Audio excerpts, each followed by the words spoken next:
So this starts the fourth round through the 12-bar cycle. And again, the third distinct concept, because recapping the first 12 bars, I was trying not to think, and that wasn't much of a concrete concept that you can go practice. But these, I'm trying to give you concrete concepts that you can even disregard my solo, but practice and come up with your own using these concepts. So in this fourth time through, we're going to extend this call and response concept we talked about in the previous video. But we're going to now start doing a little bit more with it. We're going to keep to the lyric form and the call and response and the answer.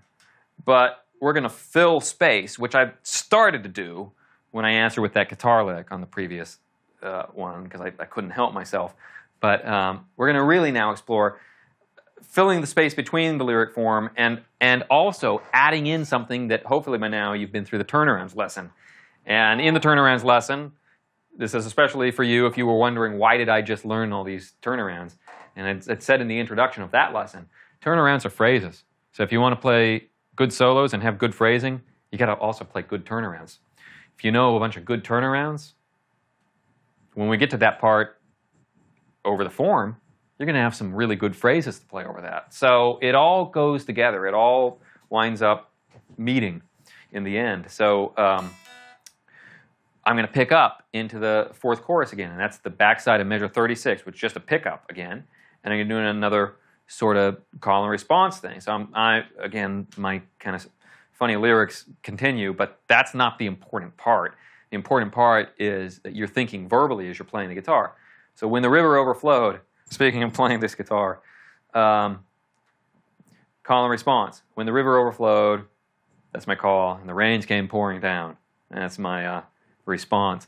Also, by the way, you should listen to the old record Backwater Blues. It's a great blues record. There have been blues tunes about floods.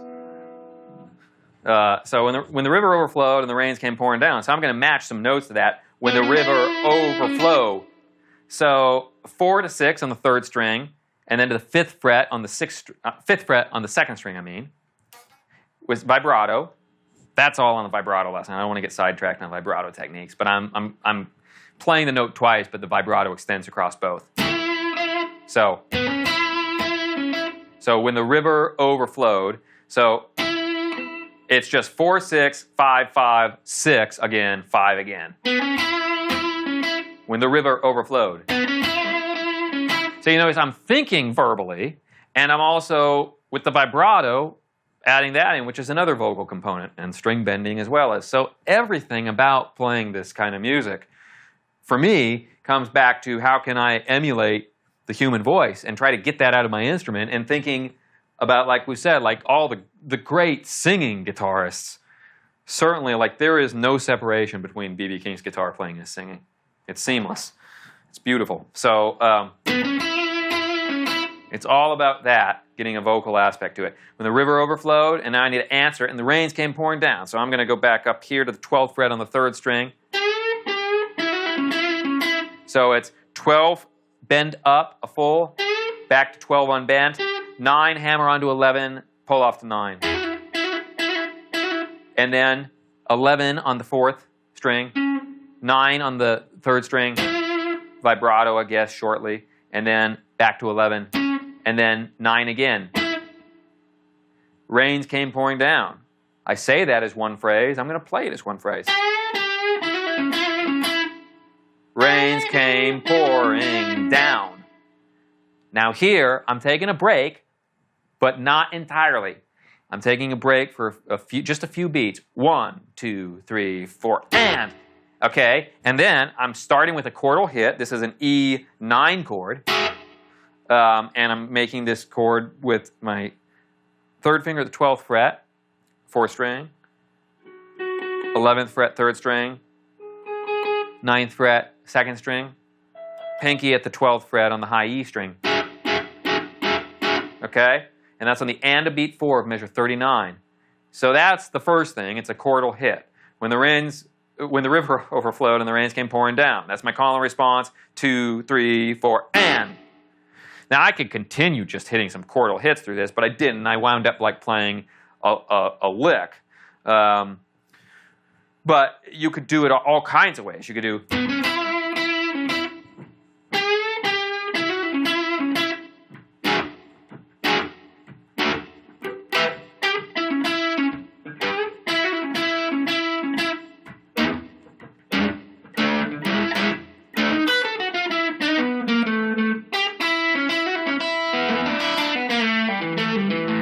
You do it all kinds of ways. That's not at all the solo that I played, but I'm thinking of some general phrasing concepts. And if I kept just those kind of double stop and chordal ideas going in between the call and responses, that would be one phrasing approach. Another phrasing approach would be to put some more licks in between. So after I hit that chord in my solo, not the one I just played here, but the jam along, I did like this more Freddie King kind of thing. And I'm thinking, I'll tell you right now also, I'm thinking about Tore Down by Freddie King. This is not Tore Down by Freddie King, but I'm thinking like Freddie's singing was so good. But this lick leading into it is just like a guitar lick. And Freddie does stuff like on the stumble, there's a lick at the end of the tune. It's perfect. But I'm just doing some double stop kind of sliding licks here. So it's 7 after that, get that chord, which I just explained, then 7 sliding up to 9, and that's on the 3rd and 1st strings together. I'm just going through my pick and making sure my second finger is muting the 2nd string so it doesn't sound. So 7 to 9, back to 7 and 7, and then 8 really quickly is a grace note sliding down to 7. And that's on the next set of strings on the 4th and the 2nd strings together, muting the 3rd. So that's finishing out the phrase. We can look at that rhythmically, but I don't want you to get caught up on the rhythm. There's a time for theory lessons. There's plenty here on the website, but not so much in this particular blues course. But there's a time for theory. But by now, when we're thinking about phrasing, you're not thinking about what rhythm am I singing. You're just singing, right? Same thing. So you want to have really good time. Practice with a metronome. I'm not telling you to not ever be aware of what rhythm is or theory is or any of these things. But you don't have to like look at the page and go, I'm going to count this 8th note and then that 16th and then that 32nd note and that subdivision. No, we're playing blues guitar here. So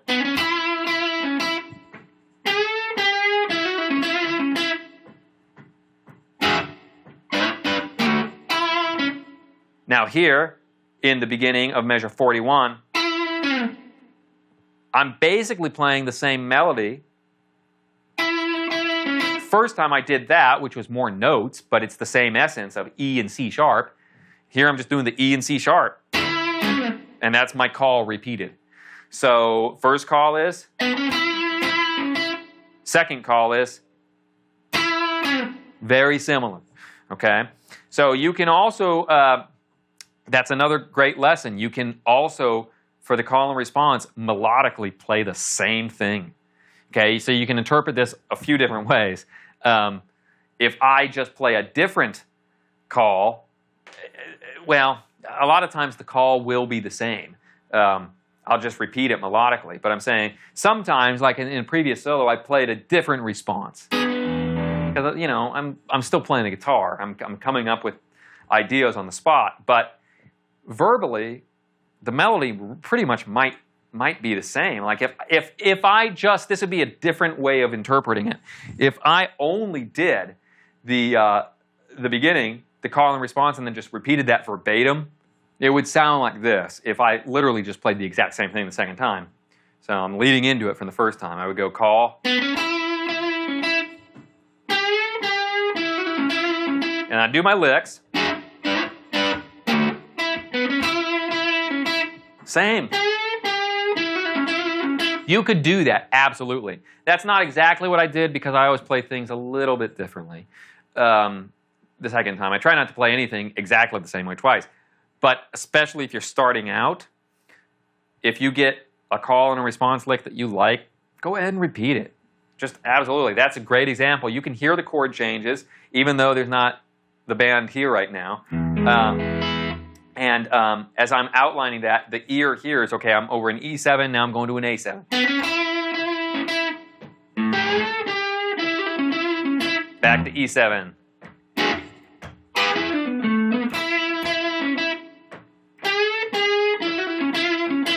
Okay, I did slightly different, but not much different. what I did on my solo is back to measure 41. So this is my second call. I just simplified the call, fewer notes. And then I respond again. I picked up into it when the rains came pouring down. So that's 11 on the fourth to 9 on the third. And then 12 on the third, up a full step, back to the 12 slight bend, and then 9, 11 again, and then 11 on the third string, and 9, 11 I mean on the third and the fourth, and then back to 11, release, so bend and release, pull off, and then back to the 11 on the fourth string, and resolve to the 9 on the third. So, now check that out. It's not very different. The call we've already been through. The two responses side by side are this. The first response is,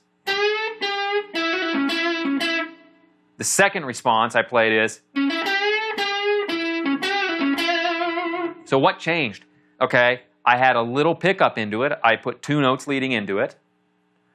And then instead of doing this lick at the end of the response, which I do the first time, second time I go, how close is that? It's very close. And then when I end it, the first time, I just hit the string and it was pretty staccato. Because I get my vibrato in earlier in that phrase. I get it on the first time I shake the E and then go through the fourth string. Then when I resolve it, I just hit the string and mute it. And again, I'm not thinking any of this when I'm playing it. I'm feeling it, but I'm not thinking it. I'm only thinking it to help communicate these somewhat vague concepts. And that's exactly where you want to get with your playing. You want to stop thinking about this as soon as you can. But you got to think about it long enough to have it start to come naturally. And the fast track is to just listen to really great players and learn really good solos. So first time is that. Second time, I'm putting a much wider, more dramatic vibrato on the E the last time, on the second response. But that's all interpretation. That's all like shading a note in a slightly different way. It's inflection, no different than a singer does. But melodically, my call and response are very close. And that's why I said earlier, you could do it absolutely verbatim. I never really play anything completely verbatim the same way, but you absolutely can. So now I'm going to put another lick after the next response. And here,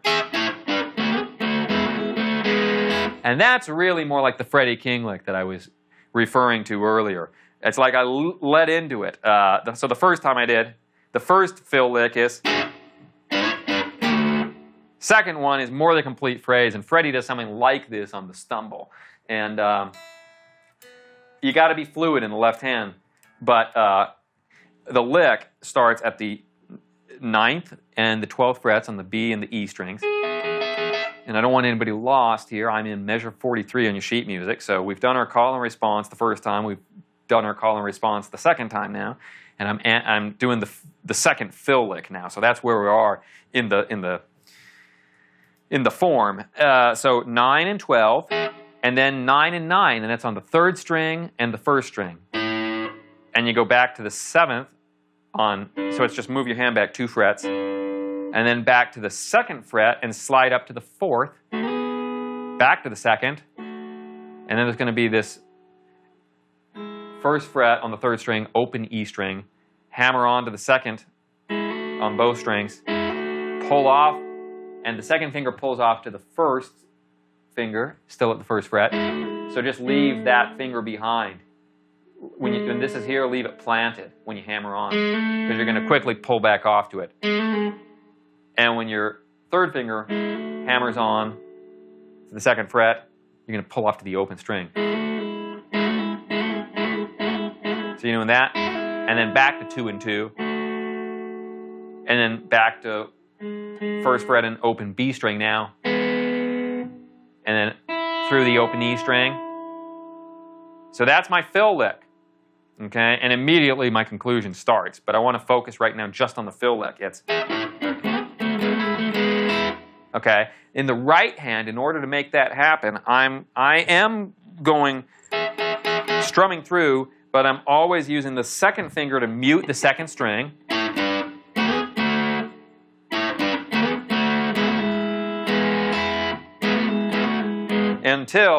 Until I need these two strings together, and then I'm allowing it to ring.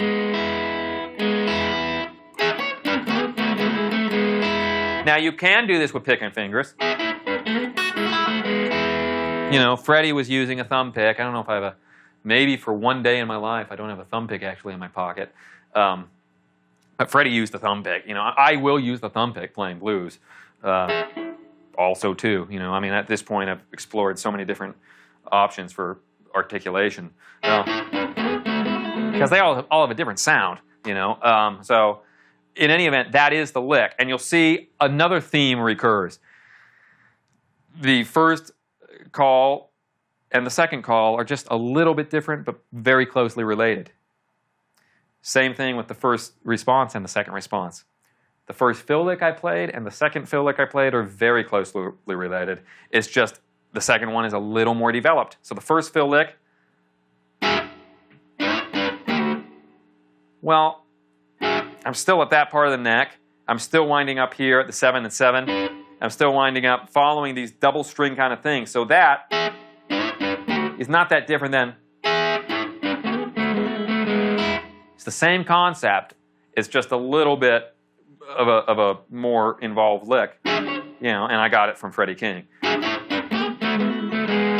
So that gets you through the fill lick. I'm going to play that slowly at the end of this section, but to conclude, speaking of the conclusion, now the conclusion just happens in one swift move. So here, I'm not taking a breath. If you're just listening to the sound coming out of the amplifier, it's all one move, but it works because musically, we've had our lyric, we've had call, response. And then the guitar player fills. You got to think about this. Even though I'm all playing it on guitar, the whole thing is on guitar. What if a singer were playing the calls and the responses and we were answering? Think about it like that. And that's what's going to make musical sense. So it leads to good phrasing ideas. Call, response, fill lick. Call, again, response, fill lick. And the fill lick's going to go immediately. So I'm the guitar player right now. And now, like Muddy Waters or whoever, just immediately comes in and finishes the last line. I'm not going to play over it, except now I am playing because I'm the guitar player and this is a guitar solo. So it's always thinking about like verbal music. That's why I think it's, I feel sort of sorry for guitar players to get lost on virtuosity, which for whatever reason I was fortunate to escape. I think it's because I loved Dylan so much as a kid and I got into songwriters. But for whatever reason, you know, I count myself very fortunate for that because I've heard so many really great guitar players that leave me cold. And I think it's what happens when you get lost inside of your own virtuosity. So I'm trying to always not, I practice a lot, but I try to not play like that. So the conclusion begins.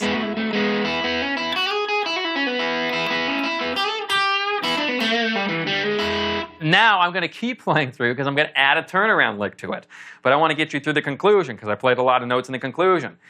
I said, flood waters rose for 5 long days, but Leo's amp still makes a vintage sound. And that's a story, actually. This guitar went along with a gorgeous, very special amplifier, the first great amplifier I had. And that amplifier was underwater for 5 days. But it had a little cover on it, and the river silt and whatever, however this worked out, it dried out for about a year in my guitar builder friend's garage in his workshop. And about a year later, I had 2 amplifiers. One was totally toast, tragically just died. No saving that amp. It didn't have a cover on it, by the way. It was like a Tweed twin copy with some D120s in it, which were the speakers Bloomfield, I think, was running in his twin reverbs. But the other amp had that little cover on it, and whatever the case may be, the whole thing dried out. The first thing they tell you is don't turn anything on. And we waited like over a year, I bet. And I was over at the house, and like, let's just see what's the worst thing that's going to happen, And we turned it on. The pilot light came on, and it sounded unbelievable. So immediately I was like, okay, shut it off. And I was like, we got to get this to the folks that do my amp stuff. And immediately, like 2 days later or whatever, that amp was in Nashville Amp. And, so Todd Sharp and those guys saved my amp. And it's the happiest thing that happened out of that whole experience. And we lost the original Alnico speaker. I have it. I guess it can maybe be reconed. I don't really know. But a great repro speaker. But the original transformer, the heart and soul of the amplifier, it's still a gorgeous amp. And so the only reason I'm not running through it here is because to get those tones I did on the jam along here, I was cranking. I bridged the channel, so it's through the instrument and the mic channels, both turned up, I think, to like 11. No longer worried about blowing a speaker, right? What am I going to lose? And that's the tweed tone. But anyhow, that's the conclusion. I'm going to speak through it. I'm not going to take a lot of breaths. Floodwaters rose for 5 long days, but Leo Fender's amp still makes a vintage sound. So I play. That conclusion is very similar to what Freddie King would play on Hideaway, which was an instrumental, but I'm feeling it like a conclusion. So, it's open E string, and this is the backside of measure 44. Open B string, hammer onto the second, E string, and then 2 slide into 4 on the high E. Rearticulate, open E, hammer on to second, pull off to open. Second on the second string, pull off to open. E again open, B open, hammer on to second, E open, and that's just measure 45.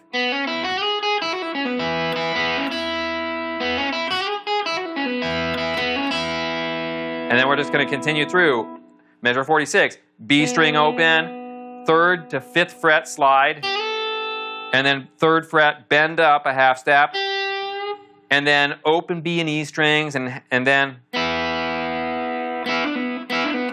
3 back to 0 on the B string.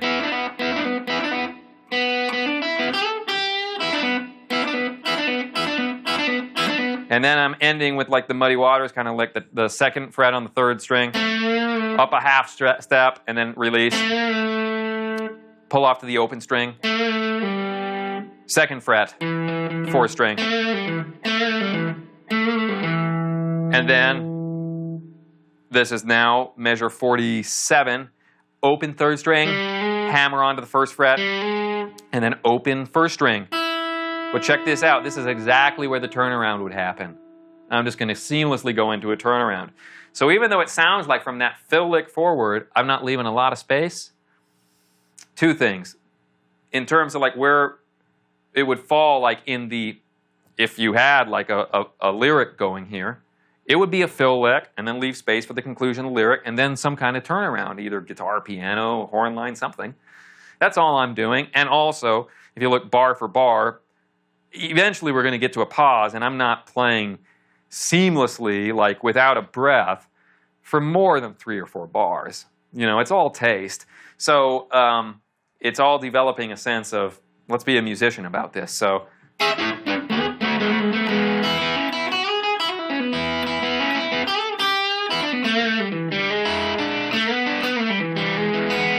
that's a lot of notes. All my favorite guitar players, all my heroes play a lot of notes. I mean, you could say Clapton, Stevie Ray, Hendrix, all our guitar heroes, especially when they were younger, like when Clapton was doing those 15-minute solos in Cream, all my heroes overplayed, but it's where you overplay. There's a time to be a hot shot, but even when you're being a hot shot, I'm still thinking, more like feeling, because I'm not thinking about phrasing anymore when I'm playing off the top of my head, but I'm still feeling some semblance of allegiance to kind of a lyric form. It's just always happening. So it's a lot, but it's fitting where things would fit in a lyrical blues form. So we've got through the conclusion.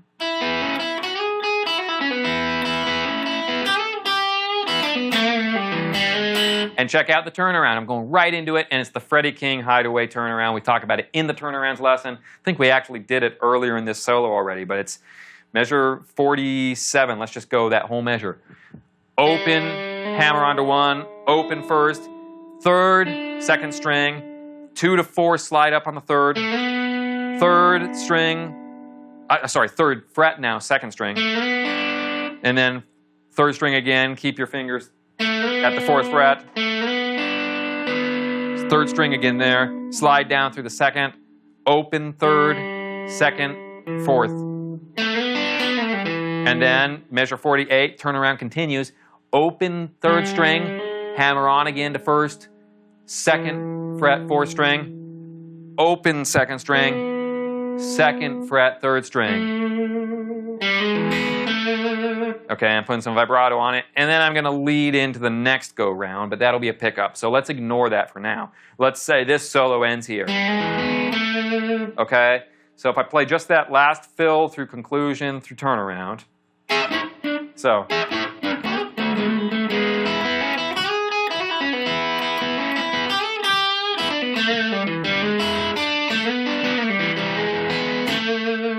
So now, I'm going to go ahead and go way back to the beginning, not way back to the very beginning of the whole Jam-A-Long, but back to the beginning of this particular cycle through. And we'll start on the back side of measure 36. I'll play it slower, and then we'll sync up at the click. So 2, 3, 4.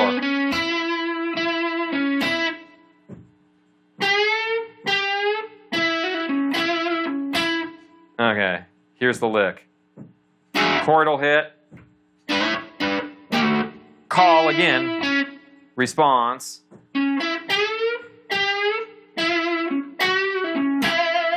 Lick again. Conclude it.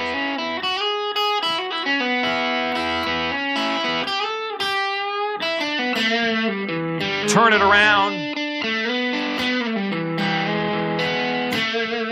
So you wouldn't probably put that wide of a vibrato on. Neither would I. I just was playing slowly. So I'm going to do that again, but without talking you through it, but just so you know where everything is falling.